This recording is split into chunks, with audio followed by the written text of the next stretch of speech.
Okay, so this week, in public law, we've been discussing chapter 4, which is Congress. And I'm going to be talking about the Patriot Act for this week. And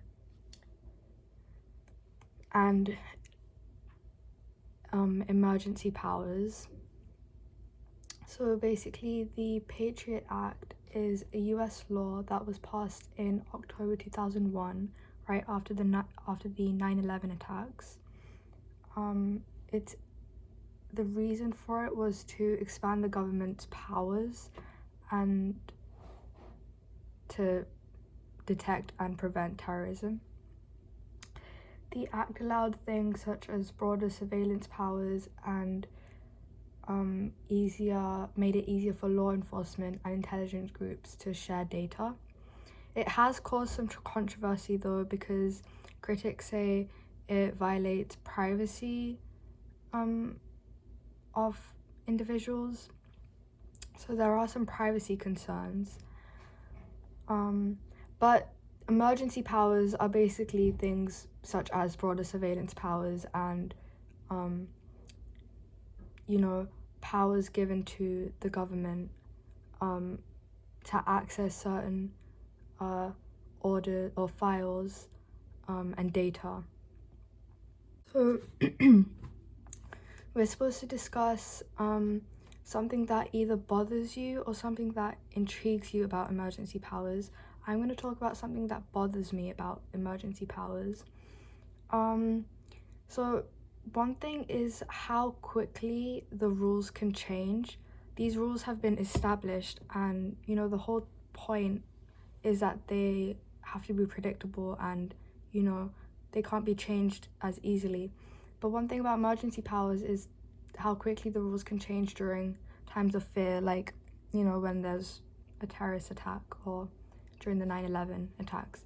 Obviously it was for good reason, but it's scary how quickly the rules can change. After 9/11, rules made it easier for the government to collect data from you, such as who you call, when you call, and how long you talk on the phone.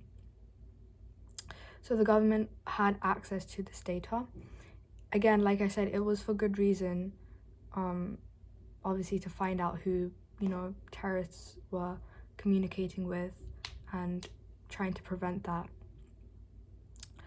But the systems gathered data from ordinary people as well, not only suspects.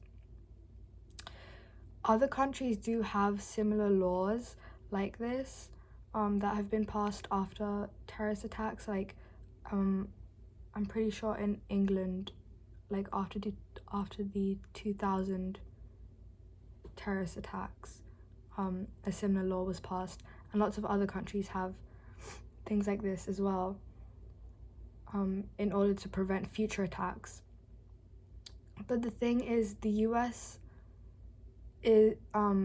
US, this happens completely behind closed doors, and the public is completely unaware of what data is being collected. So that's one thing that bothers me. I think the public should be aware because it's their data that's being collected. So that's one thing that, I don't know, just bothers me about emergency powers.